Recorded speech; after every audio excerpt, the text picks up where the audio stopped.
En el plano internacional,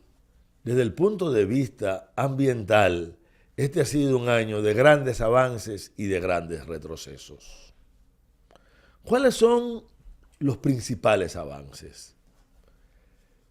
En prácticamente todos los continentes se ha fortalecido el carácter contestatario y de contrapoder de los movimientos sociales y de los movimientos ambientales que están confrontados con sus gobiernos, con sus estados y en el plano internacional con la gran industria alrededor de obligar a la definición de políticas ambientales consistentes. La denuncia, por ejemplo, del carácter vacío y prácticamente sin sentido de las grandes cumbres, haber revelado cómo estas cumbres han estado tuteladas, manejadas, por ejemplo, por la gran industria petrolera, lo que ocurrió en la cumbre de Bakú, que dirigido a discutir los problemas frente al cambio climático, estuvo presidida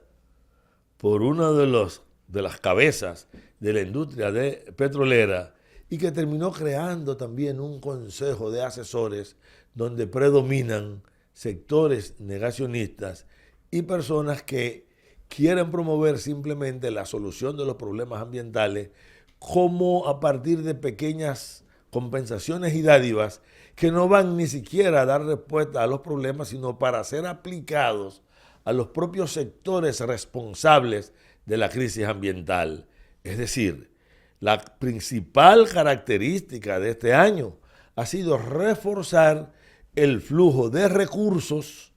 desde los organismos internacionales hacia la gran empresa local, hacia el gran capital financiero para empujar las políticas que promueven.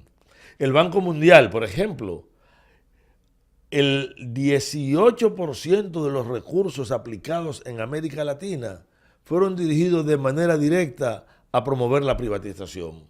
La privatización en diversas áreas. En el caso de República Dominicana hay un préstamo importante para mejorar las políticas de agua que promueve precisamente la privatización como una de las salidas, como el elemento fundamental para poder salir de la crisis hídrica. Esto que se ocurre en República Dominicana está ocurriendo a nivel de planeta y es una segunda ola,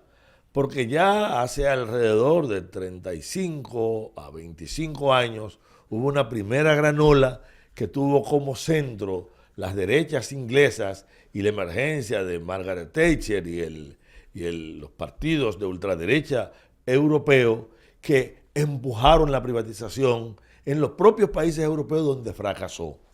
Por lo tanto, este hecho que tiene que ver más con el mundo de las políticas y de la aplicación de recursos es un hecho trascendente. Y es trascendente porque ellos han logrado incidir. Por ejemplo, ha habido un enorme esfuerzo por neutralizar las acciones del gobierno de Brasil, que ha tratado de revertir varias de las decisiones del gobierno de Bolsonaro, pero ha servido para que el conflicto que vive Ecuador, donde continúa la presión para preservar de la extracción de petróleo zonas altamente frágiles de este país, sirvan para empoderar grupos empresariales promotores de la privatización. Entonces, es un hecho demasiado importante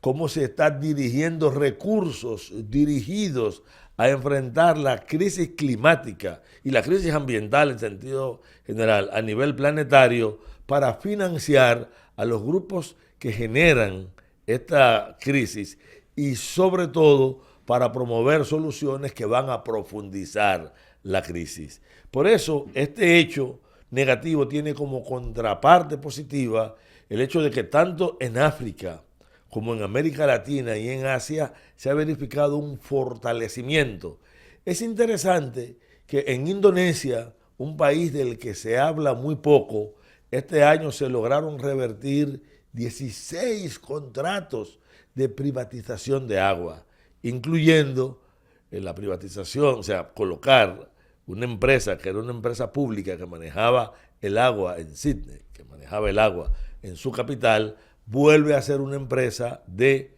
capital del Estado con participación de los trabajadores, porque el sindicato de trabajadores que tienen que ver allá con el manejo del agua pasa a ser parte del Consejo de Gestión del Recurso Agua para la capital de Australia. Y esto es un elemento importante porque está trazando una pauta. Es decir, lo que ha caracterizado este año ha sido una confrontación alrededor del agua. Otro tema vital ha sido la caracterización por parte del movimiento social de la industria extractiva. Con una aclaración que le hemos hecho más de una vez en este programa. Cuando se habla de industria extractiva, mucha gente lo relaciona con la minería, porque el extractivismo por excelencia es el extractivismo minero. Pero para los movimientos ambientales, el concepto de extractivismo implica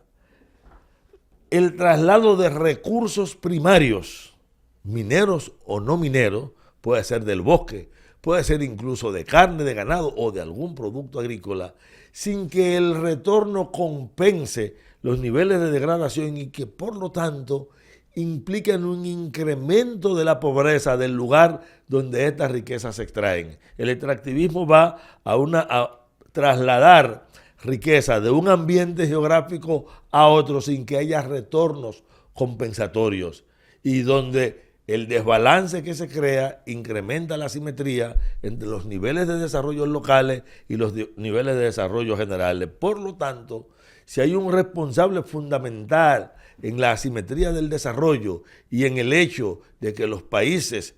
pobres, empobrecidos realmente, del denominado tercer mundo, una palabra para mí casi soez por lo de discriminatorio que contiene, estos países serán cada vez más pobres y aquellos serán cada vez más ricos, producto de un modelo extractivista que debe ser el blanco fundamental de la acción de los movimientos sociales y ambientales a escala planetaria y en nuestro país.